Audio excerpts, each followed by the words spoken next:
I heard that you're also probably captain mighty Sachin. Me and Tendulkar got selected in the same year.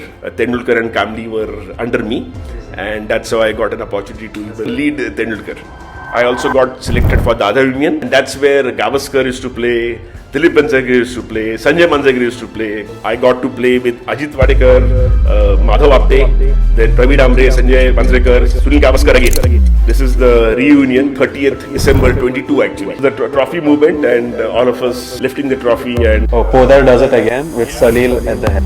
I had to join Grindlays in Calcutta. The day we landed, the Harshad Mehta scam broke. From Grindlays, then I moved on to ICICI Bank a bit later. So I think ICICI Bank was a huge learning for me because the scale of operation. I remember Mr. Kamath at that point of time, the god of modern banking. Jiten and me were together. He sold POS business for ICICI Bank for I think some 400 crores or something. When they sat down for appraisal, what your performance bonus that you will get. He said, what about the 400 crores I got to the bank? They said, So that's what made him sort of leave the bank. He started Citrus Pay and he went to ICICI Bank and said, okay, all my current accounts I'll keep with you. That's a good lesson. Don't burn bridges because you never know. I was part of the first 10 that we started Jupiter. I think after all of this illustrious career in corporate, you are now putting on the startup hat. We have 140 odd million seniors, which is about 12% of India's population. Come 2040, this number is going to be 22% of India's population and going to be 330 million, which is the size of United States. If the millennials find swiping right, swiping left and banking to be easy to be done if you're doing this, why don't we look at the same mobile and try to solve for the problems that seniors face? Help seniors age well, age smart and stay safe. I hate plan Bs. I think the only plan B you should have is to make plan A work.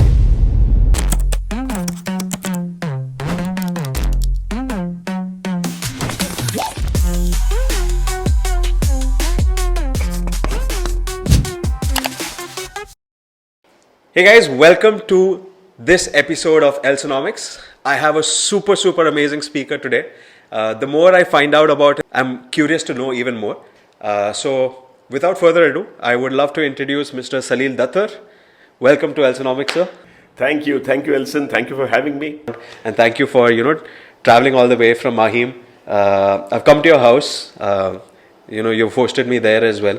So I think I want to get started with that. What's it like being in Bombay? The rains are just outside, we can hear it. Yes. But you have been in Bombay for probably your entire life? My journey started from Delhi. Okay. My parents were in Delhi and then my father used to work for Coca-Cola. Okay. And then we relocated around 71. And since then I've been in Bombay. My journey from 71 till now has taken me through lots of pieces in Bombay, and I must say we are lucky to have settled down in Mahim. My parents' age had just shifted into the colony, so everybody had kids around my age, and we were a bunch of about 20-25 kids growing up all together, maybe in the age group which could be 2 years plus and minus. All of us going to the same school, all of us getting onto the school bus, enjoying the holidays together, playing cricket together, and we are lucky to have a lot of space around. In Bombay, one of the biggest premium things is to have space. And our colony we are lucky that we had space. We used to, be all over the place during the holidays. And that's how I think one of the things which helped me in my being outgoing, playing sports is this fact that we had a lot of space around our buildings. You mentioned cricket, and I want to get into that. That's the elephant in the room. The first time I met you, they introduced me as a Fintech veteran. He's been in the space since 30 years, huge. Then we started speaking, and I started reading a little bit more about your LinkedIn. And the first thing I came back to you and I was like, Salil, you don't know how to sell yourself, right? So your story, let's dive into that. Assume that most of us don't know about cricket or the big names that you're going to talk about, but a few of them I'm sure we all know. Whether it's Sunil Gavaskar, whether it's Sachin Tendulkar. So tell us that story. Okay. One of the things which happened was when we relocated to Bombay, my mother had to sort of keep us busy during the holidays. and me and my elder brother. I was, I think, in about fourth standard. She found out a place where we could go out and play table tennis. So one of those holidays, summers, we went all the way down to the University Sports Pavilion. What age is this? This must have been, I was in fourth standard, so must have been about, 10, 11. And my brother used to like table tennis, so I think she sort of opted for that. Then she realized the next year that it's too much of a logistics issue, and she sort of took us down to Shivaji Park. And at that point of time, Manjrekar sir used to have his nets at Shivaji Park at Bengal. Who is Manjrekar sir? Manjrekar sir is the guru of Sachin Tendulkar. So he's the Dronacharya, and he's the guy, Vinod Kamli, Sachin Tendulkar, and you name Praveen Amre, and I think the line just goes on. All the Mumbai. All the Mumbai cricket, I think it's thanks to Manjrekar sir. So my mom took me out, and she said that we want to keep him busy, so why don't you just look at him? So he said, okay, come along. So I started playing from there, and because, like I said, Shivaji Park was a stone's throw away, I continued with that even after the summers. And during the course of our net practice, he got me to play some of matches over there, and then he realized that this guy seems to be sort of having a hand-eye coordination and a ball coordination, a good sense of the ball. So he stuck to me, and we played together. And that year I played for his club. Subsequent year, the school which I go to, which is at Dadar, it's called the IES English medium school. That's the school where Sanjay, Manjrekar and all of us played together. So our school used to have our selections in standard 7th. So because I got to start playing cricket at Shivaji Park when I was in 5th and 6th, by the time I came to 7th, I got a chance to get selected in my school team. And Sanjay was, of course, part of our team. He was already the vice captain of the team. So I got to play under him. At that point, Sanjay, of course, was just, we used to play for the Guild Shield. It was the under 14. So it was the inter-school tournament. It still continues to be played. The year when I got selected, we lost to Shardashram. Shardashram was the big school, which is the same school where Sachin Tendulkar went subsequently.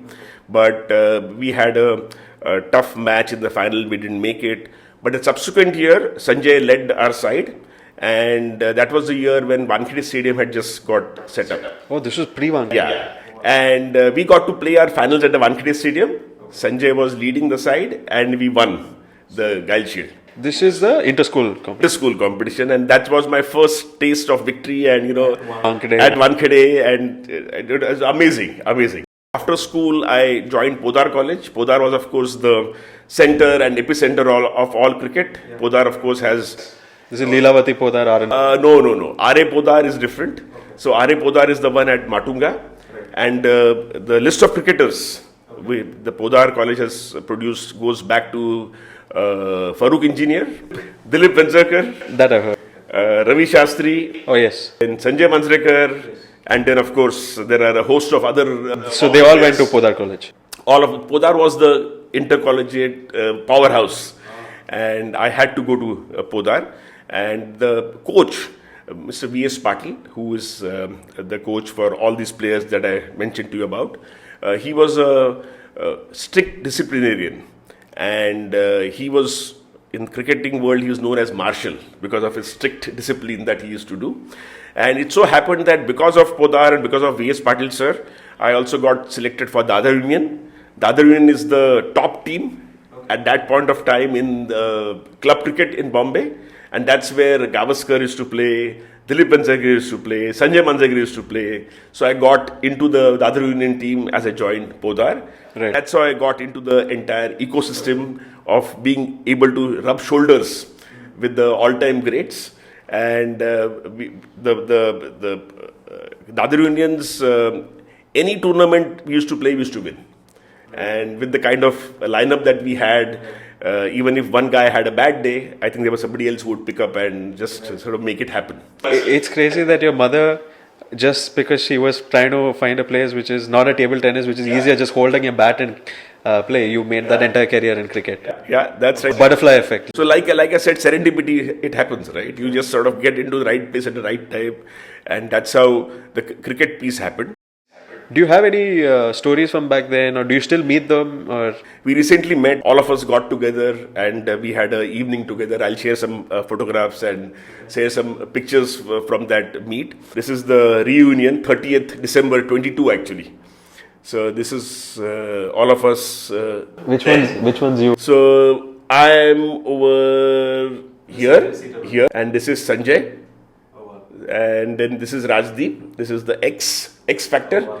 So he was in Xavier's. So that's how the X is the Xavier's sweatshirt that he's wearing.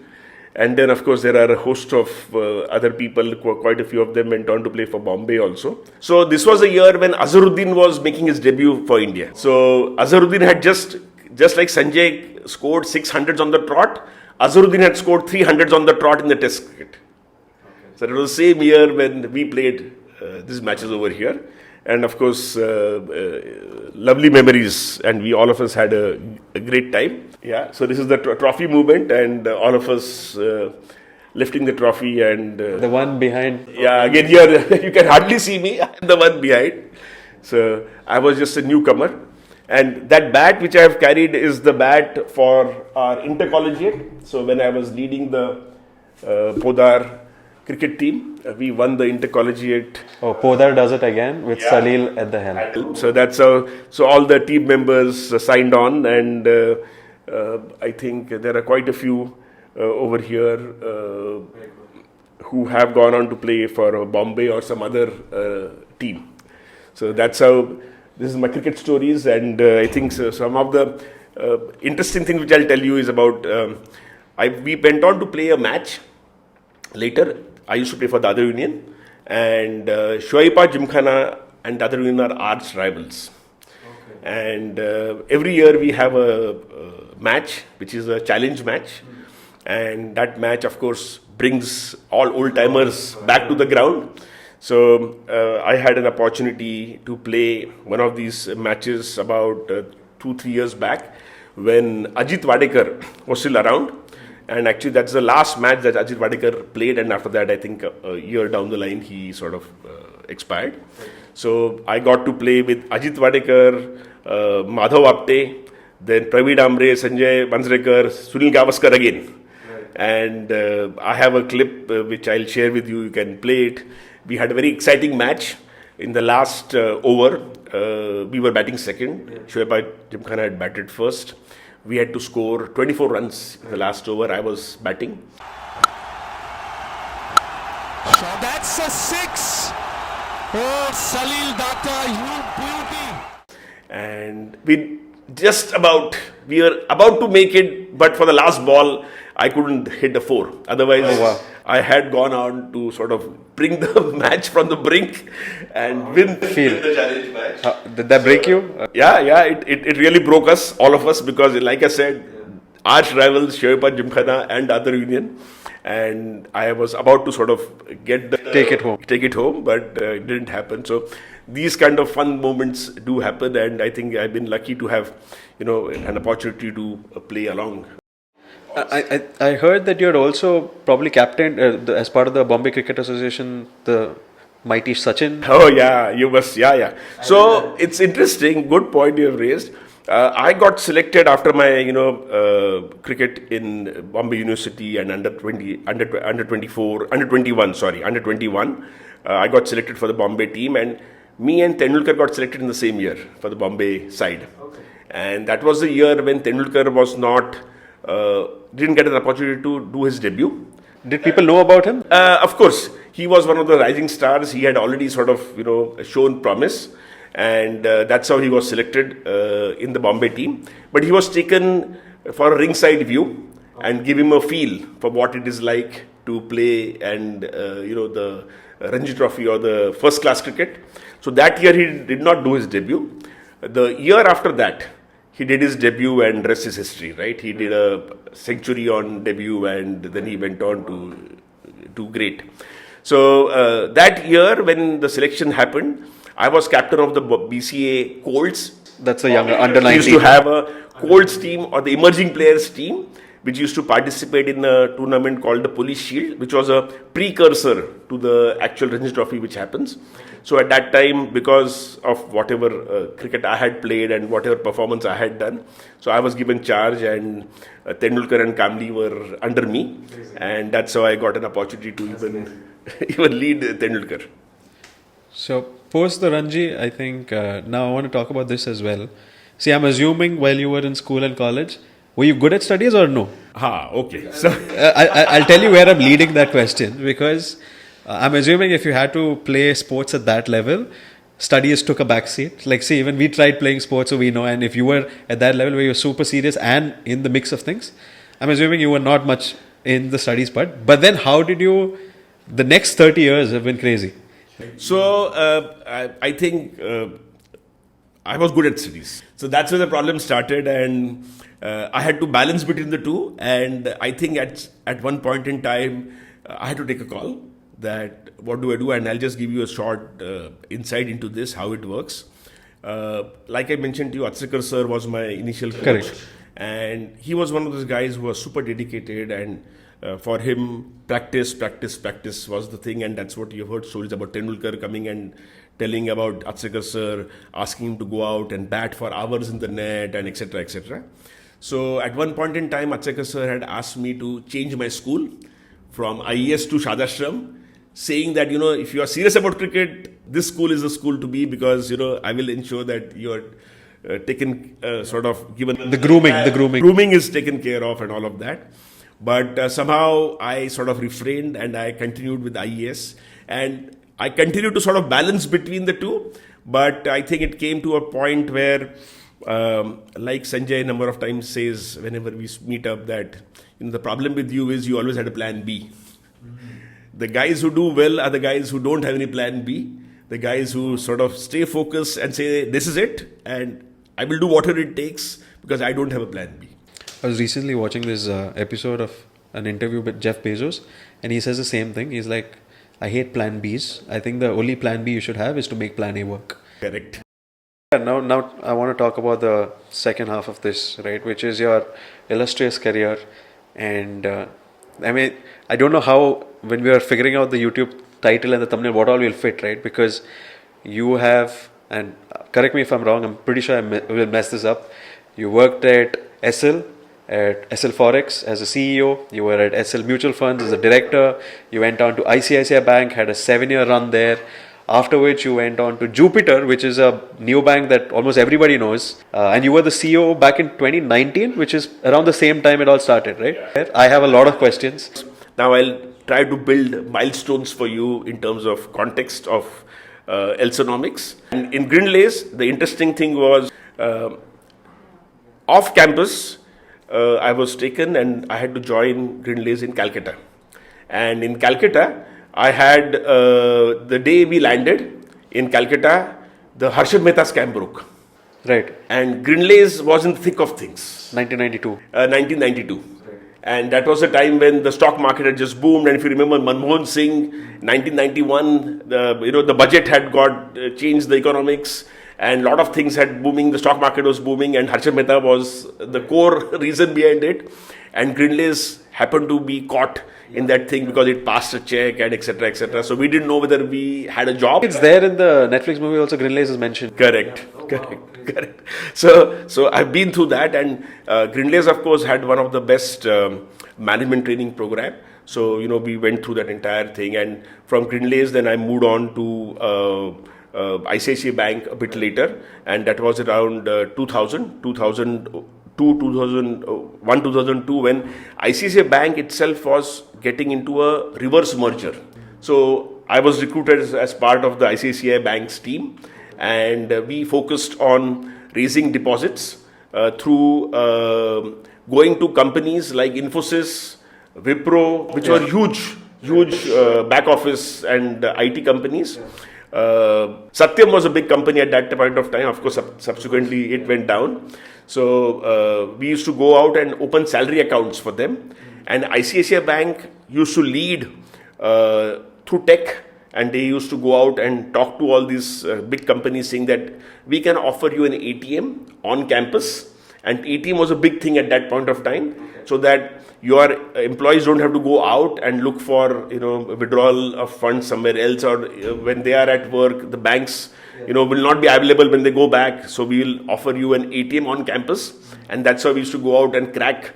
We used to open the salary accounts on the spot. We had this instant kit.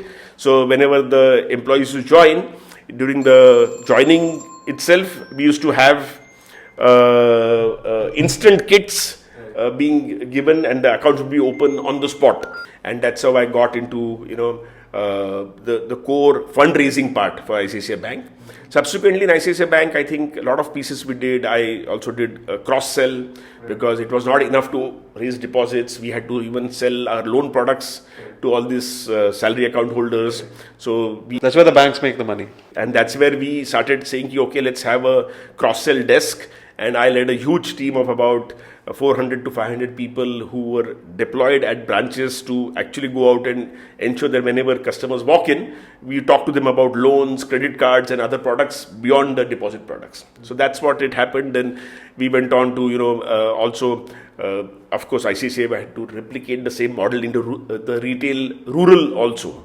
So the rural farm loans, tractor loans, all of that. So, I had this entire...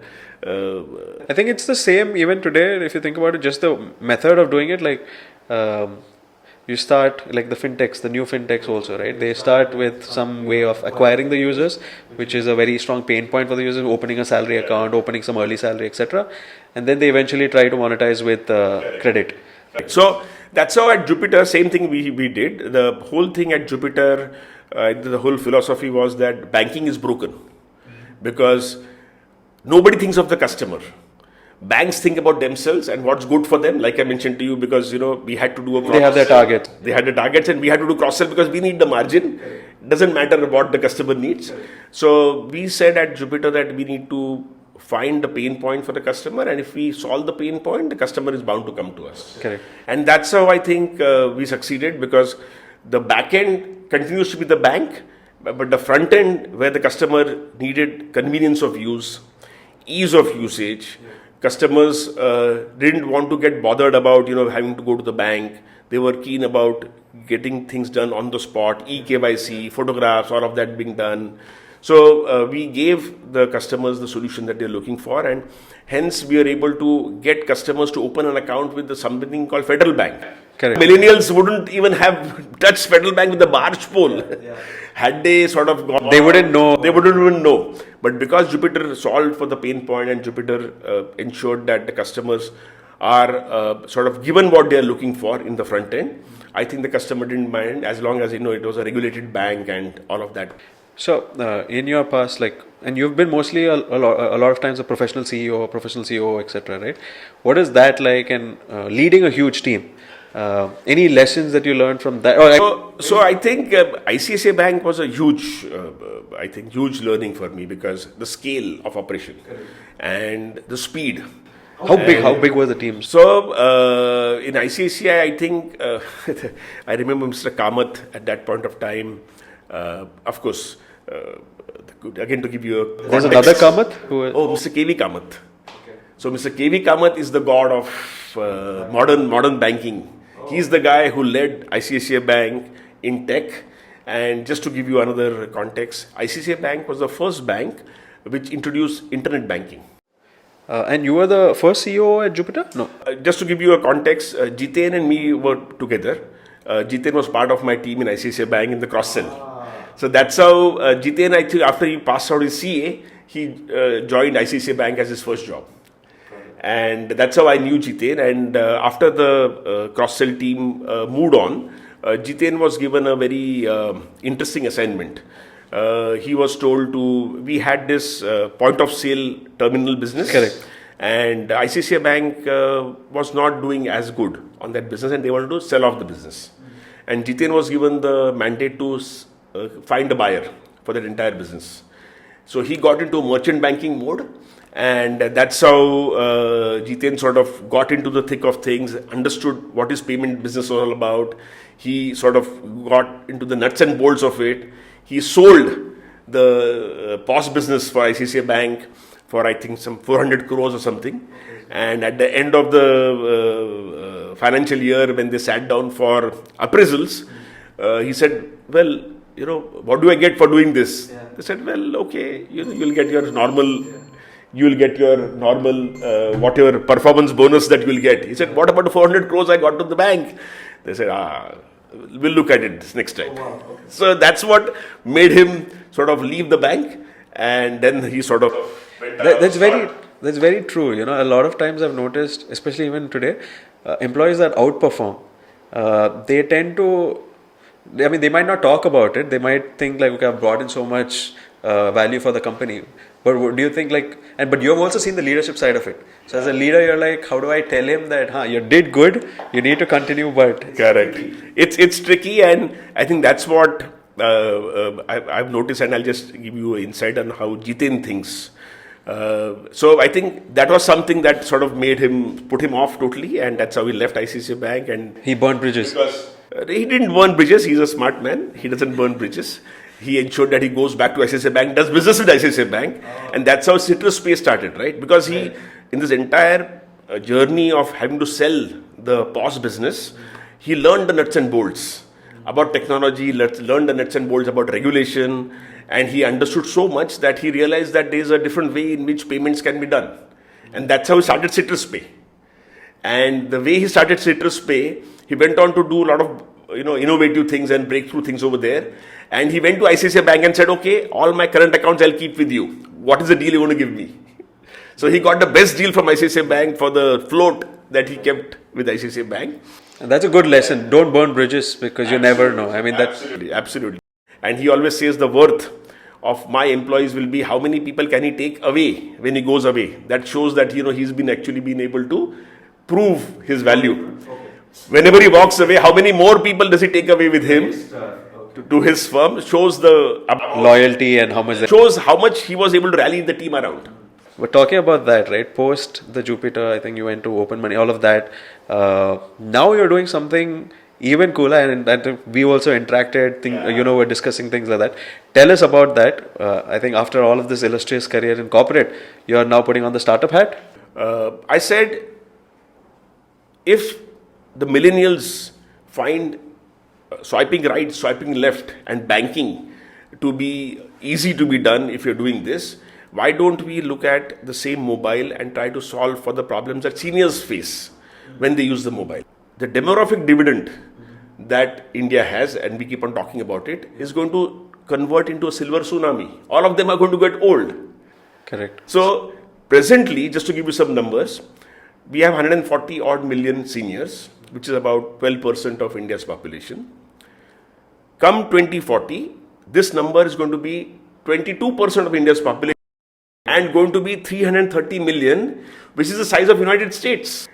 Presently, one of the things which you're noticing is medical inflation is running very high. Correct. Anything that happens medically, 14%, 15%, and as you grow old, you don't even get insurance.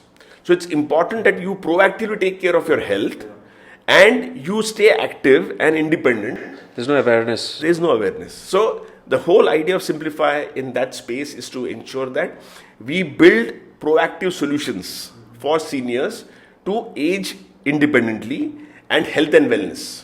So we are able to build health assessment tests, give them multidisciplinary interventions, etc., etc.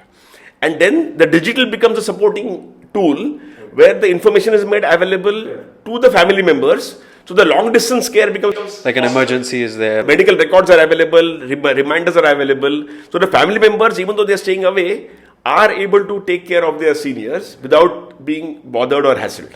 So that's the space which I am trying to sort of play. Lovely, yeah. I think last, what else do you do? I mean, how do you keep yourself busy? You look super fit. So last 10 years, I have been doing the marathon, and I'm very sort of happy to share that. You do the 42? No, I do the half marathon. Okay. I have still not graduated. 21? 21. Okay. Wow. 21. It's not easy. And I must tell you an interesting joke around this 21. In one of the banks, around 2008, I think I ran my first half marathon, and I was pretty proud when I went back to work the next day. 2008 must be about 42. Wow. Okay. Yeah. So when I went back to work on Monday, generally sort of proudly showing people around the medal. So one lady sort of came and said, "Oh, what is this medal about?" I said, I ran the half marathon. "Oh, you were not able to complete the full." So I said, "What is this? What is this?" So there are people who really don't. No, people don't realize. It's like I have never done the full. I've done the half. I've done a couple of halves, and it is hard. And it's a mind game. It's a big learning experience for yourself. 100% recommend it. Yeah, but my sort of crowning glory on this run was the one that I did at Ladakh. Ladakh is the world's highest half marathon, and there's a little bit of story behind it. Actually, during COVID, I went through a very health issue. I went through a sort of a period where, I had a reaction to the booster dose, and I was The Covishield. I was bedridden for a full year. And so much so that, at one point of time, I was not even able to move my feet. So I had to recover from all of that. And then I said, I must sort of come back to what I was. And a lot of effort went behind it. And then I did the Ladakh. Oh wow! Marathon. Oh my God! It was really something which I had worked towards. And it was an inspiration for me to get out of what I've been through. And I think that's something that's very true to anyone in sports and athletics, right? Before we wrap it up, like that comeback story, they beyond everything, if the world throws at him, they just have that strength that I see myself. I have a very huge, what is that? You see yourself in such high regard that you know that I can always come back. So one line which I don't know whether you're aware of this, but there's a line in cricket which says cricket creates character. And that's so true. We have seen Virat Kohli, right? The guy who went through the kind of things that he went through before he sort of finally came out of it, and now he's retired. But in cricket, you're only as good as the last ball you have played. Across life, everything. Yeah, no, it's so true. That's Awesome, sir. Anything else that I missed? Or probably No, I think Elson, thanks for having me, and it was lovely. Did you have fun? Yeah, of course, I had fun because this is my first podcast. I've done blogging, but I haven't done podcast. You're a natural. So thank you for having me, and wish you all the best. And Elsonomics may go from 1 to 2 to 100. Thank you so much, sir. Thank you so much. Thank you, Elson.